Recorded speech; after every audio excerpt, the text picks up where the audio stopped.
Just start by welcoming you all to the committee and thank you for being in here today. And while I welcome everything that you said, Mr. Regan, I think that we all know that the reality faced by children with disabilities and their families is very different. And we actually just heard from Niamh, who has an 18-year-old daughter, and she just recalled crying down the phone to the district nurse, and her daughter didn't get an assessment until she was 12. And I suppose, you know, it's like our job as a committee to impress upon you kind of the urgency and the importance around these issues, and it's difficult to actually articulate them. But my experience personally in my constituency office is that of all the kind of struggles that are going on in society at the moment with housing and trolleys and everything, the people who I meet who are the most at the end of their tether are the parents of children with disabilities who just can't access the help and support actually that their children are entitled to. And I suppose in terms of questions, the single biggest measure that you can offer to assist families in the provision of the service children are legally entitled to. In a recent discussion at the Children's Committee, we heard how 91% of children don't receive their assessment of need within the timeframe prescribed and mandated by law. So first of all, could you elaborate on the current condition of the assessment of need process and the extreme waiting times families are enduring? Secondly, both here and at the Children's Committee, I've repeatedly raised the matter of staffing levels in the Children's Disability Network teams, and from the latest figures available to me, there's still a huge amount of vacancies in the CDNTs. So could you update the committee on how many of them are currently fully staffed? And then kind of breakdown of how many are 70%, 80%, 90%, you know, whatever it might be. And I'm also just wondering if you have any proposals regarding staffing and progressing disability services, because it's a massive issue, and I'm just wondering what's being done differently to the last time we met in order to address that, because we obviously know that it wasn't working previously. And then families have continuously raised issues around the lack of contact and meaningful engagement. The family forums were supposed to be kind of a really important pillar of progressing disability services. So could you also update the committee on the status of the family forums since you last reported in June? And finally, increasingly I'm hearing from parents about practices of indirect therapy, whereby waiting times for assessments and therapies are so long that the therapists are giving parents kind of very basic instruction on exercises to complete with their children. And while exercises and activities between therapy sessions are a really important part of the process, and we just heard a lot about empowering parents in the last session, these indirect therapies are kind of a stopgap before the therapeutic process even begins in many of these cases. So I'm wondering if you could just maybe comment on the practice and what it kind of says about the Children's Disability Service at the moment, or how you think it's all working. Thank you. Thank you, Deputy. Okay, and I'll ask some colleagues, because they'll be able to answer some of your questions in a bit more detail, Deputy. So first of all, just if I could say some provisional things just around the staffing and some of the things that we're doing. We're currently finalising a census report, which I'll have available in the next couple of days, and I'll send a copy of that to the committee, and it will have the information in relation to the current levels of staffing across all of the teams across the country. By and large, what the data is showing us is that we have some small, and it is small, increase in the numbers of staff that are now working in the children's network teams. At the same time, we've been fortunate in that government has provided some additional funding to increase the levels of staffing. So while the numbers of staff employed has increased, the gap has actually widened a little bit in terms of the overall percentage, but there are actually more staff working in the service, and I'll forward that report to the clerk in the next few days once it's finalised. In terms of the measures that we're undertaking for recruitment, we have a number of things that are going on at the moment. So we are in the process of an international recruitment campaign at the moment.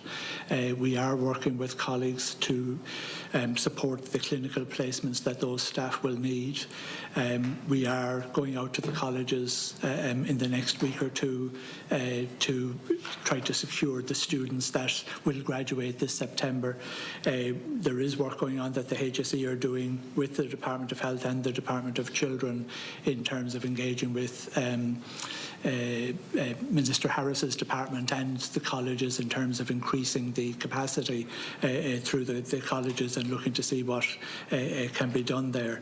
And we have a campaign that will launch shortly for further recruitment specific to disabilities services.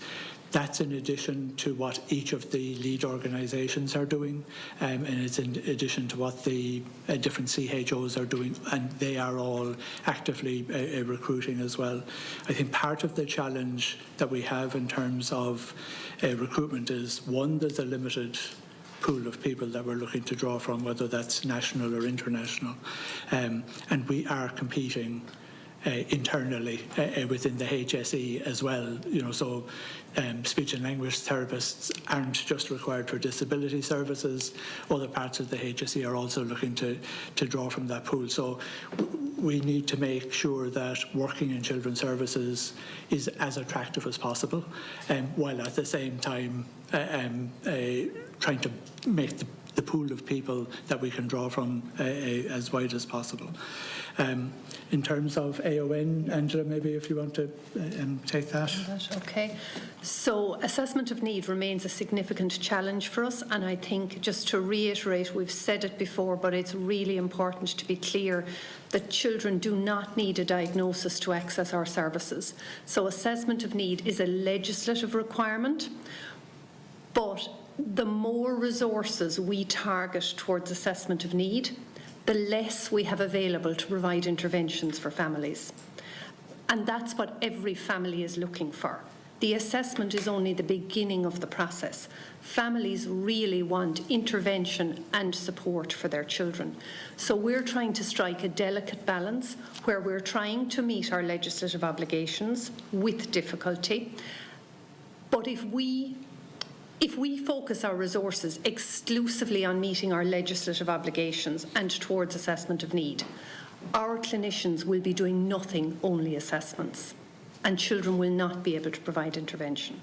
And that's not because they're not willing to do it, or not because we don't have adequate funding to do it. It's because the pool of clinicians is not there. So our previous approach to assessment, where we were using the preliminary team assessment approach, had got us to a point where our numbers of overdue assessments had come way down. But the High Court ruling last year has meant that we now need to go back to a process to meet our legislative obligations to provide full diagnostic assessments. So our numbers of overdue assessments have gone up significantly in the past year. So at the end of December, our number of overdue without exceptional circumstances was 4,500, just over 4,500, where that figure had come way down at this time last year. We're continuing to try to address the legislative piece. We are asking our teams to devote a certain amount of their time to assessment, and we're equally going to the private sector to procure private assessments. But again, the market is very limited, so we're also looking at international procurement to try and get huge numbers of assessments privately. But our hands are tied behind our backs in terms of the availability of resources to do that. I wanted to come in on that as well. Thank you. Since Justice Phelan's ruling from the High Court on the preliminary team assessment, finding that it didn't comply with the Disability Act, we've undertaken a revision of that process, and we've issued interim clinical guidance around this, and this has received supportive legal opinion. And we're waiting to have a meeting with the unions, as we're obliged to do under the WRC regulations, and so that we can actually commence the new approach. And basically, the new approach is a tiered approach. It's trying to make the assessment tailored to the complexity of the presentation.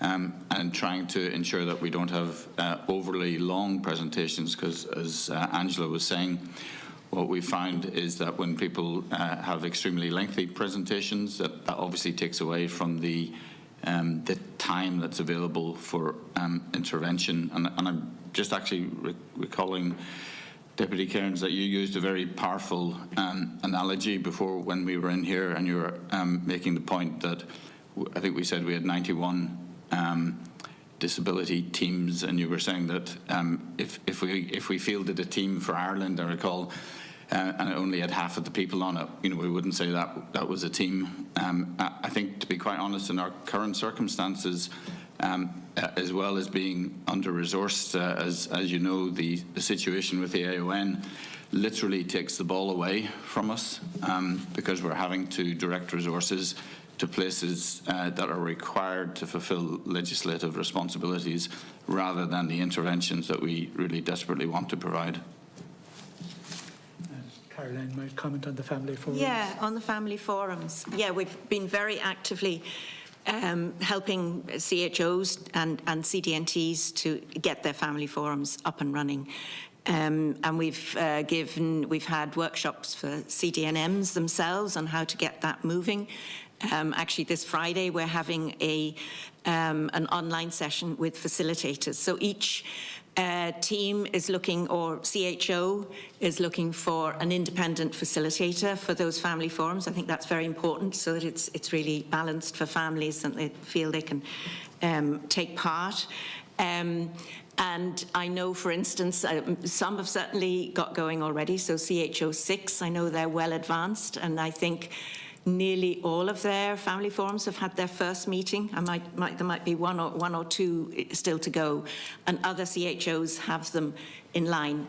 They're all certainly working on this and aware that this is very important. We really want to get the family forums up and running so that families have a chance to get together, ask their questions of the CDNM, and also start in that whole process of let's look at co-design and their ideas on what would improve services, because we need to involve parents. They're the ones who know what's needed.